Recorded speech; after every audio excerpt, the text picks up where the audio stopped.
అమరావతి పునర్నిర్మాణంలో భాగంగా అభివృద్ధి పనులకు రేపు ప్రధాని నరేంద్ర మోదీ శంకుస్థాపన చేయనున్నారు. ఈ నేపథ్యంలో అమరావతిలో సభ ప్రాంగణం ఏర్పాట్లను కొల్లు రవీంద్ర పరిశీలించారు. ఏర్పాట్లు త్వరితగతిన పూర్తి చేయాలని అధికారులను ఆదేశించారు. ఇప్పటికే 90% ఏర్పాట్లు పూర్తయ్యాయని చెప్పారు. సీఎం చంద్రబాబు రాష్ట్ర ప్రజలు కల సాకారం కాబోతుందని చెప్పారు.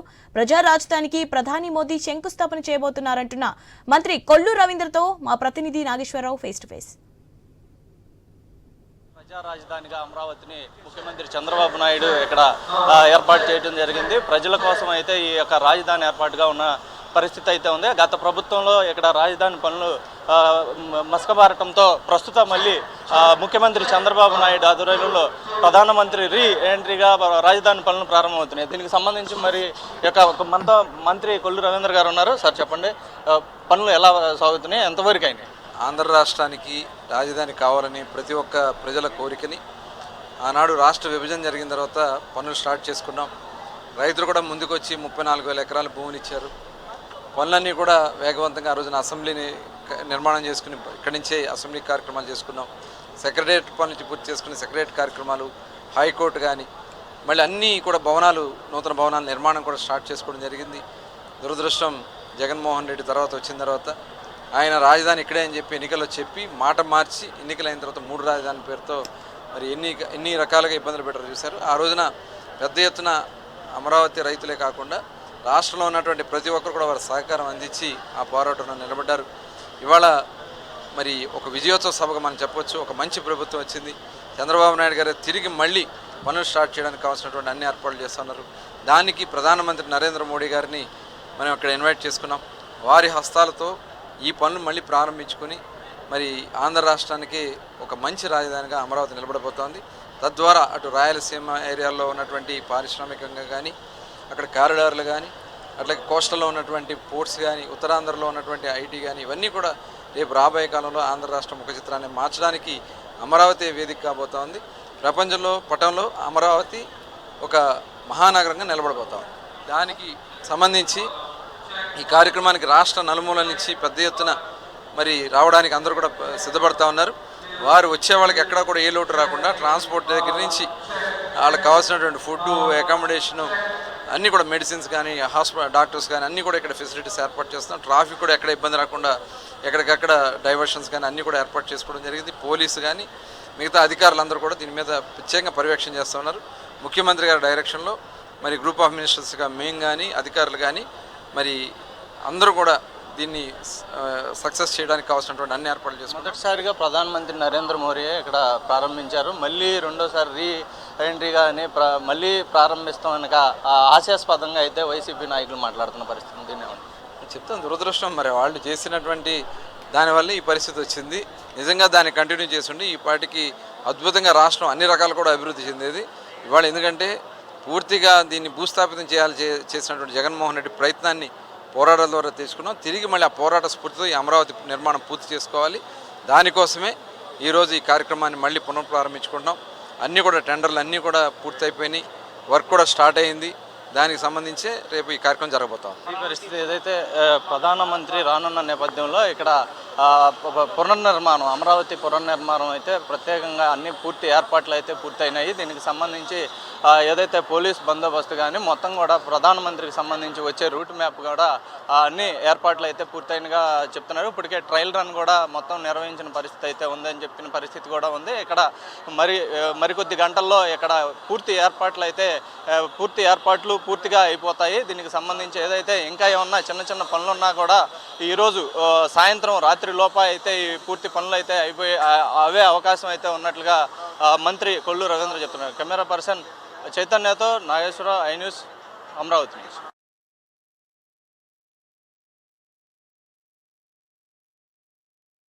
కట్టుబడి ఉందన్నారు కేంద్ర మంత్రి భూపతిరాజు శ్రీనివాస్ వర్మ. రాజధానికి 15,000 కోట్లు నిధులు మంజూరు చేసిన ఘనత కేంద్రానిదే అని చెప్పారు. ఇప్పటికే 4,250 కోట్లు విడుదల చేశారన్నారు. స్వయంగా ప్రధాని మోదీ వచ్చి శంకుస్థాపన చేయడం శుభ పరిణామంగా తెలిపారు వర్మ. పారిశ్రామిక అభివృద్ధి కూడా ఏపీలో అద్భుతంగా జరుగుతోందని, ప్రముఖ పరిశ్రమలు పెట్టుబడి పెట్టేందుకు వస్తున్నాయని చెప్పారు.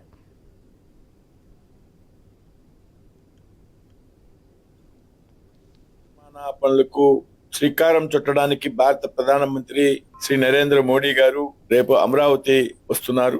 ఏదైతే వేళ పెద్ద ఎత్తున అమరావతి రాజధాని పనులు ప్రారంభం కాబోతా ఉన్నాయి. ఇప్పటికే పనులు ప్రారంభం అయ్యాయి కొన్ని చోట్ల.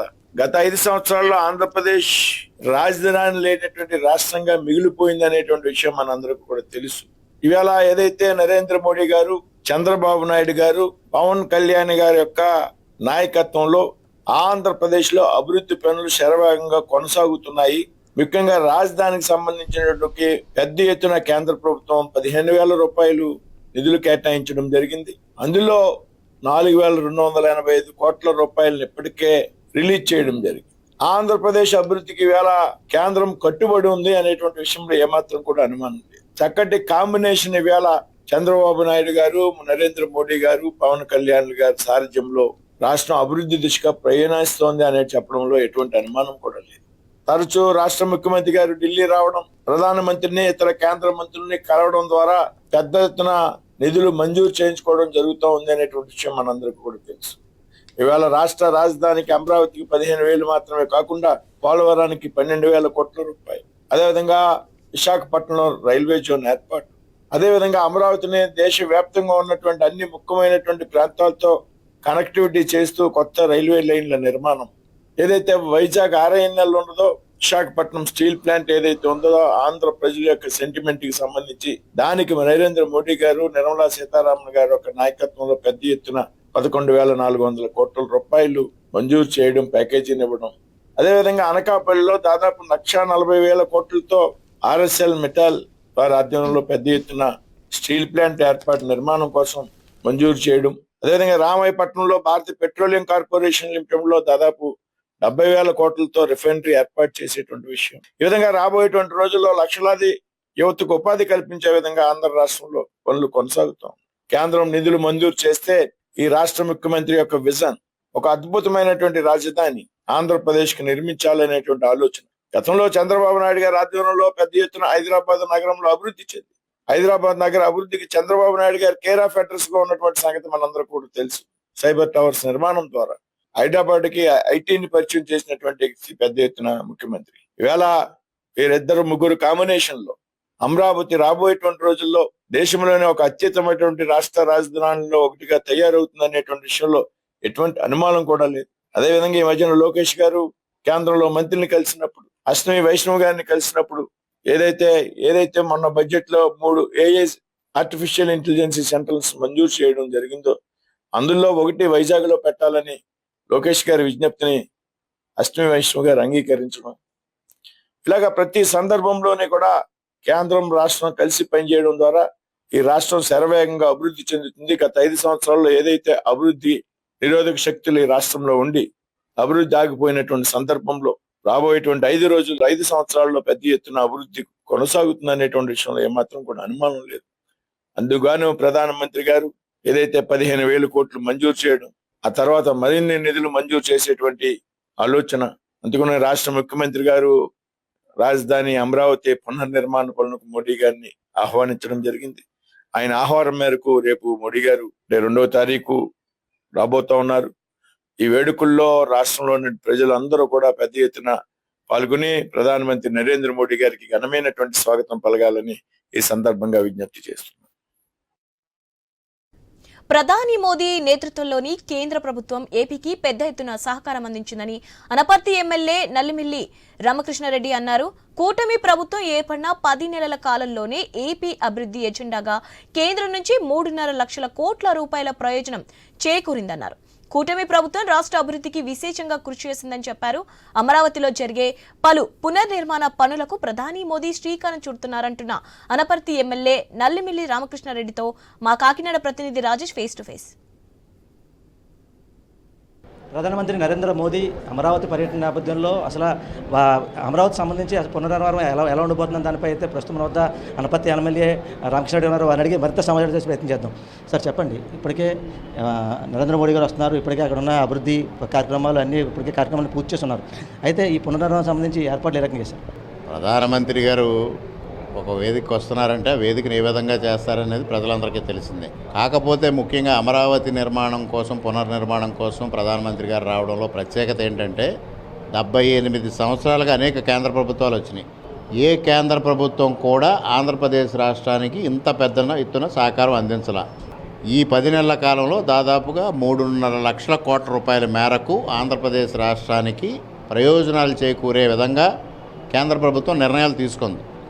బడ్జెట్ కేటాయింపులు కానీ, బడ్జెట్లో లేని కేటాయింపులు కానీ, అమరావతి నిర్మాణం కానీ, పోలవరం నిర్మాణం కానీ, రైల్వే ప్రాజెక్ట్స్ కానీ, రోడ్స్ కానీ, ఇవన్నిటికీ ఆర్థిక సహకారం అందిస్తున్న నేపథ్యంలో ఇవాళ ఆంధ్రప్రదేశ్ ప్రజానీకం ప్రధానమంత్రి గారికి కృతజ్ఞతలు చెప్పడానికి ముందుకు వస్తూ ఉంది.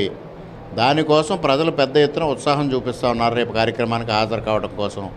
దానికి తగినట్లుగా చంద్రబాబు నాయుడు గారి నాయకత్వంలో ప్రభుత్వం కూడా ఆ విధంగా ఏర్పాట్లు చేస్తూ ఉంది. ముఖ్యంగా ఏవైతే మాజీ ఎమ్మెల్యే మీపై చేసిన ఆరోపణలు, అంటే మొన్న గ్రీవెన్స్లో అక్కడ లేఅవుట్ సంబంధించి కానీ, అంటే దీనికి కక్షపూరితంగా కావాలని ఇల్లు తీర్చారని చెప్పి ఒక ఆరోపణ చేస్తుంది. దాన్ని నేను ఇప్పుడు మీడియా సమావేశంలో కూడా చెప్పా, ఆ లేఅవుట్ కార్యక్రమం అంతా వైఎస్ఆర్సీపీ హయాంలో జరిగింది. 2021 నుంచి 2022 వరకు జరిగింది. వారే చేసుకున్నారు, వారే బేరసారాలు ఆడుకున్నారు. ఆ బేరాల కుదరకి వాళ్ళ ఇటువంటి డ్రామాలు క్రియేట్ చేస్తూ ఉన్నారు. దాంతో తెలుగుదేశం పార్టీకి కానీ, భారతీయ జనతా పార్టీకి కానీ, జనసేనకు కానీ, కూటమి ప్రభుత్వానికి కానీ, కూటమి నాయకులకు కానీ ఎటువంటి సంబంధం లేదు. చూసిన ఓవరాల్గా చూసుకుంటే ఏదైతే ప్రధానమంత్రి నరేంద్ర మోదీకి సంబంధించి ఇప్పటికే, అంటే కేంద్రానికి, అంటే ఏపీ రాష్ట్రానికి అభివృద్ధి కోసం అయితే ఇప్పటికే పూర్తి ఏర్పాట్లు చేశారు. అంటే బడ్జెట్ సంబంధించి లక్షల కోట్ల రూపాయలు ఇప్పటికే ఏపీ రాష్ట్ర ప్రభుత్వానికి అభివృద్ధి కోసం ఇప్పటికే కేంద్ర రాష్ట్ర ప్రభుత్వాలు కూడా ఇప్పటికే పూర్తిగా దీనిపై దృష్టి సారించారని చెప్పి ఎవరైతే అనుమతి ఎమ్మెల్యే నల్లమిల్లి రామకృష్ణ చెప్పే పరిస్థితి కనబడుతుంది. ఇదే కొంత తాజా పరిస్థితి. కెమెరా పర్సన్ సురేష్తో రాజేష్, ఐన్యూస్, కాకినాడ జిల్లా, కాకినాడ నుంచి. అమరావతిలో ప్రధాని మోదీ బహిరంగ సభకు లక్షలాదిగా ప్రజలు వచ్చే అవకాశం ఉండటంతో ట్రాఫిక్ సమస్యలు తలెత్తకుండా ముందు జాగ్రత్త చర్యలు చేపట్టారు పోలీసులు. ఏలూరు, కైకలూరు నుంచి వచ్చేవారు ఎక్కడ వాహనాలు పార్కింగ్ చేయాలి, ఎటువైపు వెళ్లాలి, తిరిగి ఎలా రావాలి అనే దానిపై ప్రత్యేక సూచనలు చేస్తున్నారు. ఈ అంశంపై విజయవాడలోని బెంజ్ సర్కిల్ నుంచి ఐన్యూస్ ప్రతినిధి యాకూబ్ అందిస్తున్న వివరాలు ఇప్పుడు చూద్దాం. రేపు మధ్యాహ్నం అనంతరం ప్రధాని మోడీ ఏపీకి రానున్న నేపథ్యంలో ఇప్పటికే విజయవాడ సిపితో పాటు పూర్తిగా ట్రాఫిక్ ఆంక్షలు అయితే ఉన్న నేపథ్యం ఉంది. అయితే ప్రస్తుతం మనం ఏలూరు నుండి వచ్చే వాహనాలు ఏ విధంగా రావాలి ఏంటి అనేది కూడా తెలుసుకునే ప్రయత్నం చేద్దాం. మనం మరొకటి అమరావతికి ఇలా ఎక్కడికక్కడ బోర్డ్స్ అరేంజ్ చేశారు. జీపీఎస్ సంబంధించి కూడా ఒక ట్యాగ్ పెట్టడం జరిగింది. అంటే పూర్తిగా అప్డేటెడ్గా మనం ఎక్కడి నుంచి ఎక్కడికి వెళ్తున్నాము, ఏ రూట్కి వెళ్తున్నాము, ఏ రూట్ నుంచి వెళ్తున్నాము అనే దాని మీద కూడా అవగాహన కోసం జీపీఎస్ సిస్టమ్ కూడా ఏర్పాటు చేయడం జరిగింది. మ్యాప్ పెట్టుకొని మనం ఎక్కడి నుండి ఎక్కడికి వెళ్ళాలి అనేది కూడా తెలుస్తుంది. మనం ప్రస్తుతం బెంజ్ సర్కిల్ దగ్గర నుండి వారధి చూసుకుంటే బెంజ్ సర్కిల్ ఏలూరు రోడ్లోంచి బెంజ్ సర్కిల్ వద్దకు వచ్చేవాళ్ళు కానివ్వండి, అదేవిధంగా బందరు, అదేవిధంగా కైకలూరు నుంచి ముదినేపల్లి, ఉయ్యూరు ఈ మీదుగా వచ్చేవాళ్ళు కానివ్వండి బెంజ్ సర్కిల్ వరకు చేరతారు. అక్కడి నుండి బెంజ్ సర్కిల్ వద్ద నుండి వారధి, అదేవిధంగా తాడేపల్లి, ఈ పరంగా NRI hospital, Mangalagiri NRI hospital, Errapalem, Thullur, అదేవిధంగా చూసుకుంటే లాస్ట్ ఫైనల్గా P1 అంటే సభాస్థలం దగ్గరికి P1 చోటకి చేరతారు. అయితే దీనికి సంబంధించి ఇక్కడ పబ్లిక్ ఇక్కడి నుంచి వెళ్ళే వాళ్ళు, స్వయంగా వెళ్ళే వాళ్ళు కానివ్వండి, అదేవిధంగా పూర్తిగా వాహనాల్లో వెళ్ళే వాళ్ళకి పూర్తిగా ఈ రూట్ ప్రకారంగానే వెళ్ళాలి.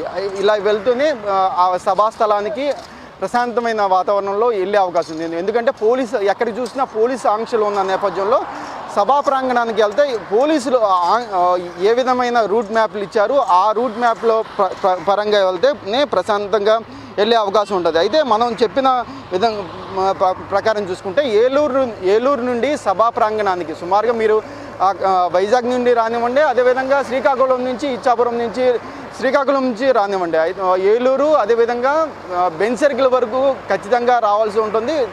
ఎక్కడ ఎటువంటి ఇబ్బంది లేకుండా పోలీసులు అయితే దగ్గరుండి ఇక్కడ ఏ చిన్న ఇబ్బందులు లేకుండా అయితే పోలీసులు చిన్న గుంటలు ఉన్నా సరే అక్కడ పూడిపించే ప్రయత్నం చేస్తున్నారు. రేపటి షెడ్యూల్ చాలా బిజీగా ఉంటుంది కాబట్టి ప్రజలు కూడా భారీ ఎత్తున సుమారుగా 5 లక్షల పైచులకు ఇప్పటికే సభాస్థలానికి చేరుకునే అవకాశం ఉంటుంది. కాబట్టి రాష్ట్ర వ్యాప్తంగా ప్రజలు కూడా అమరావతి మళ్ళీ ప్రారంభిస్తున్న అమరావతిని మళ్ళీ చూడడం కోసం పెద్ద ఎత్తున వస్తున్న నేపథ్యంలో ఎక్కడ ఎటువంటి ఇబ్బందులు లేకుండా అయితే పోలీస్ యంత్రాంగం పటిష్టంగా పనిచేస్తుందని కూడా చెప్పుకోవచ్చు. ఇప్పటికే భారీగా పోలీస్ బలగాలు అయితే ఇప్పటికే అమరావతి చుట్టుపక్కల ప్రాంతాల్లో ఉన్నారని కూడా చెప్పుకోవచ్చు. అంటే మరో పక్కన పిఎం నరేంద్ర మోడీ వస్తున్న నేపథ్యంలో భద్రతా దళాలు మొత్తం ఇక్కడే ఉన్నాయి అని కూడా చెప్పుకోవచ్చు. అందువల్ల ప్రజలు సభా ప్రాంగణానికి వెళ్ళేటప్పుడు చాలా జాగ్రత్తలు పాటించాల్సి వస్తుంది. మీరు ఏ రూటున వస్తున్నారు ఆ రూట్కి సంబంధించి జీపీఎస్ కూడా ఇప్పటికే విజయవాడ సిపి పూర్తి స్థాయిలో చెప్పడం జరిగింది. ఈ పరిస్థితుల్లో ఆ జీపీఎస్ ద్వారానే మీరు ఎంచుకునే రూటు హైదరాబాద్ నుంచి రావాలన్న వాళ్ళు హైదరాబాదు, ఇబ్రహీంపట్నం రావాలి. అదేవిధంగా బెంగళూరు నుంచి రావాల్సిన వాళ్ళు గుంటూరు మీదుగా రావాల్సి ఉంటుంది. అదేవిధంగా ఇక్కడ శ్రీకాకుళం నుంచి, విశాఖ నుండి, అదేవిధంగా రాజమండ్రి నుండి, ఏలూరు నుండి వచ్చేవాళ్ళు మటుకి బెన్ సర్కిల్ మీదుగా రావాల్సి ఉంటుంది. భారీ వాహనాలకు మటుకి ఇటువైపు ఎలా ఉండదు. హనుమాన్ జంక్షన్ నుండి పూర్తి స్థాయిలో ఎక్కడికక్కడ డైవర్షన్ ఇవ్వడం జరిగింది. భారీ వాహనాలు అక్కడ నిలుపుదల చేస్తారు. సుమారుగా రేపు ఉదయం 6 గంటల నుండి రాత్రి 10 గంటల వరకు అయితే భారీ వాహనాలను అయితే సిటీలో ఎంటర్ కాని పరిస్థితి. అందువల్ల భారీ వాహనాలు ఎవరైనా ఉన్నవాళ్ళు ఖచ్చితంగా భారీ వాహనాలు పోలీసులు ఏ విధమైన ఆంక్షలు విధించారు ఆ విధంగా నడుచుకునే పరిస్థితి ఉంటుంది. అయితే ఓవరాల్గా చూసుకుంటే రేపు సాయంత్రం 4 గంటల సభాస్థలానికి పిఎం మోడీ రానున్న నేపథ్యంలో పెద్ద ఎత్తున పోలీస్ బలగాలు అయితే చేరుకున్నాయి అని కూడా చెప్పుకోవచ్చు. కెమెరా పర్సన్ కిషోర్తో యాకూబ్, బెన్ సర్కిల్ దగ్గర నుండి. ప్రధాని నరేంద్ర మోదీ పర్యటన తరుణంలో విజయవాడ పోలీసులు ట్రాఫిక్ ఆంక్షలు విధించారు. మోదీ సభకు ఎలా రావాలి అనే దానిపై ప్రత్యేక సూచనలు చేస్తున్నారు. ఈ అంశంపై గొల్లపూడి వెస్ట్ బైపాస్ నుంచి ఐ న్యూస్ ప్రతినిధి యాకూబ్ అందిస్తున్న సమాచారాన్ని ఇప్పుడు చూద్దాం. ప్రస్తుతం రేపు ప్రధానమంత్రి మోడీ పర్యటన నేపథ్యంలో ట్రాఫిక్ ఆంక్షలు అయితే పెట్టడం జరిగింది. విజయవాడ సిటీలోకి వచ్చే వాహనాలు ఎక్కడికక్కడ వేరే రూట్కి తరుస్తున్న పరిస్థితి. అయితే ప్రస్తుతం మనం హైదరాబాద్ నుండి అమరావతికి రావాలంటే ముందుగా నందిగామ, ఇబ్రహీంపట్నం రావాలి. ఇబ్రహీంపట్నం ట్రక్ టెర్మినల్ దగ్గర భారీ వాహనాలు అయితే అక్కడ ఆపేస్తారు. అక్కడ నుండి ప్రస్తుతం అమరావతి మోడీ సభకు వెళ్ళే వాళ్ళు మటుకి నల్లగుంట వద్ద ఉన్న వెస్ట్ బైపాస్ మనం విజువల్లో చూపించే ప్రయత్నం కూడా చేస్తున్నాము. ఈ వెస్ట్ బైపాస్లో ఒక పక్కన గన్నవరం, ఏలూరు వైపు వెళ్ళడానికి అవకాశం ఉంటుంది. మరో పక్కన మనం రేపు జరిగే సభకి ఇక్కడి నుండే వెళ్ళాల్సిన పరిస్థితి. ఇప్పటికే మనం అటు పక్కన మనం విజువల్లో కూడా చూపించే ప్రయత్నం చేద్దాము. రేపటికి సంబంధించి పోలీసులు ఇప్పటికే టెంట్లు ఏర్పాటు చేయడం జరిగింది. ఇక్కడ ఈ రూటుకు సంబంధించి పూర్తిగా బందోబస్తు కూడా ఏర్పాటు చేయడం జరిగింది. ఇక్కడి నుండి సుమారుగా 10 నిమిషాల్లో అమరావతిలోని సభా ప్రాంగణానికి ఇక్కడి నుండి వెహికల్స్ అయితే 10 నిమిషాల్లో వెళ్ళిపోవచ్చు. అయితే దీనికి సంబంధించి ఇక్కడ పూర్తిగా పోలీస్ అధికారులు అయితే పూర్తిగా ఇక్కడ కొంతవరకు ఆంక్షలు అయితే విధించారు. సభా ప్రాంగణానికి వెళ్ళే వెహికల్స్ మాత్రమే మనం ఇటు పక్కన రైట్ సైడ్కి వెళ్ళే ఫ్లైఓవర్కి పంపించే అవకాశం ఉంటుంది. అదేవిధంగా పూర్తిగా ఇటు పక్కన గుంటూరు వెళ్ళే వాళ్ళు కానీ, అదేవిధంగా పూర్తి స్థాయిలో తమిళనాడు వెళ్ళే వాళ్ళు కానీ కొంతవరకు బైపాస్ నుంచి గుంటూరు వెళ్ళిపోవచ్చు. మరో పక్కన అమరావతి దగ్గర అక్కడ దిగి అమరావతి సభా ప్రాంగణానికి వెళ్ళవచ్చు. మరో పక్కన రైట్ సైడ్లో మనం చూస్తే గన్నవరం, ఏలూరు వెళ్ళే వాళ్ళు ఈ మార్గాన ఇప్పుడు చూపించే ఈ మార్గాన పూర్తి స్థాయిలో ఇక్కడి నుంచి వెళ్ళిపోవచ్చు. అంటే హైదరాబాద్ నుండి ఇబ్రహీంపట్నం వచ్చిన తర్వాత ఇబ్రహీంపట్నం నుంచి నల్లగుంట దగ్గర ఈ ఫ్లైఓవర్ ఉంది. గొల్లపూడికి ఆనుకొని ఈ వెస్ట్ ఫ్లైఓవర్ మరికొద్ది రోజుల్లో కూడా ప్రారంభించనున్నారు.